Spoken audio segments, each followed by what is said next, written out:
നിങ്ങൾക്ക് എല്ലാവർക്കും മിസാസ് കിച്ചണിലേക്ക് സ്വാഗതം. ഞാൻ ശോഭിത. മുസംബി കൊണ്ട് ഒരു ഹെൽത്തി സ്മൂത്തിയാണ് ഇന്ന് നമ്മൾ ഉണ്ടാക്കാൻ പോകുന്നത്. ഡയറ്റ് കീപ്പ് ചെയ്യുന്നവർക്ക് ഒരു നേരത്തെ ഫുഡിന് പകരം വരുന്ന ഈ സ്മൂത്തി എങ്ങനെയാണ് ഉണ്ടാക്കാൻ നോക്കാം. ഞാനിവിടെ ഒരു മുസംബി എടുത്തിട്ടുണ്ട്. അത് കട്ട് ചെയ്ത് അതിൻ്റെ തോലൊക്കെ കളഞ്ഞ് അതിൻ്റെ കുരുവെല്ലാം കളഞ്ഞെടുക്കണം. മുസംബിക്ക് പകരം നമുക്ക് ഓറഞ്ച് ആയാലും മതി. ഓറഞ്ച് ആകുമ്പം കുറച്ചും കൂടെ വാട്ടർ കണ്ടൻറ്റ് ഉള്ള കാരണം ഒന്നും കൂടി ജ്യൂസി ആയിട്ട് കിട്ടും. പിന്നെ നമ്മൾ ഇതിനകത്ത് പഞ്ചസാരയൊന്നും ചേർക്കുന്നില്ല. അപ്പം മോസംബിയേക്കാളും കുറച്ചും കൂടെ മധുരം ഓറഞ്ചിന് നമുക്ക് കിട്ടും. പിന്നെ നമ്മളിത് അടിച്ചതിന് ശേഷം ഒരുപാട് സമയം എടുത്തു വയ്ക്കാൻ പറ്റില്ല. എടുത്തു വെച്ചിട്ടുണ്ടെങ്കിൽ കുറച്ച് കയ്പ്പ് ടേസ്റ്റൊക്കെ വരും. അപ്പം ഫ്രഷ് ആയിട്ട് തന്നെ കുടിക്കുന്നതായിരിക്കും നല്ലത്. മുസംബിയുടെ കുരു ഇതുപോലെ കളഞ്ഞെടുത്താൽ മതി. വളരെ എളുപ്പത്തിൽ നമുക്ക് കുരു കളയാൻ പറ്റും. ഓറഞ്ച് ആയാലും ഇതുപോലെ തന്നെ കുരു കളഞ്ഞെടുത്താൽ മതി.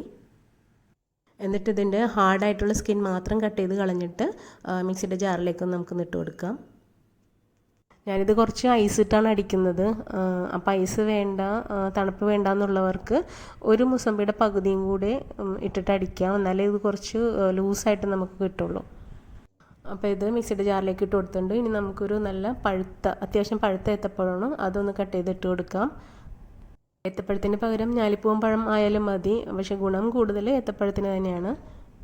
കുറേ പഞ്ചസാരയൊന്നും ആഡ് ചെയ്യുന്നില്ല. അപ്പോൾ 2 ഈത്തപ്പഴം കൂടി കുരു കളഞ്ഞിട്ട് അതിനകത്തേക്ക് ഇട്ട് കൊടുക്കുന്നുണ്ട്. ഇത് നിർബന്ധമില്ല. ഇതിന് പകരം നമുക്ക് 1 ടീസ്പൂൺ തേൻ ഒഴിച്ചു കൊടുത്താലും മതി.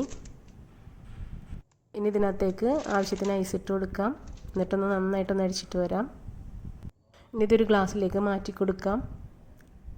ഇതിൻ്റെ മുകളിൽ കുറച്ച് അണ്ടിപ്പരിപ്പും 1 ഈത്തപ്പഴം കട്ട് ചെയ്തിട്ടൊന്ന് ഗാർണിഷ് ചെയ്യാം. അപ്പോൾ നല്ല ഹെൽത്തി സ്മൂത്തി റെഡി ആയിട്ടുണ്ട്. നിങ്ങളെല്ലാവരും ഇതുപോലെ ഒന്ന് ട്രൈ ചെയ്ത് നോക്കണം. നിങ്ങളുടെ അഭിപ്രായങ്ങളും നിർദ്ദേശങ്ങളും എന്നെ കമൻറ്റ് ബോക്സിൽ അറിയിക്കണം. ഈ വീഡിയോ ഇഷ്ടമായാൽ ലൈക്ക് ചെയ്യണം. ഈ ചാനൽ സബ്സ്ക്രൈബ് ചെയ്യാൻ മറക്കരുത്. താങ്ക്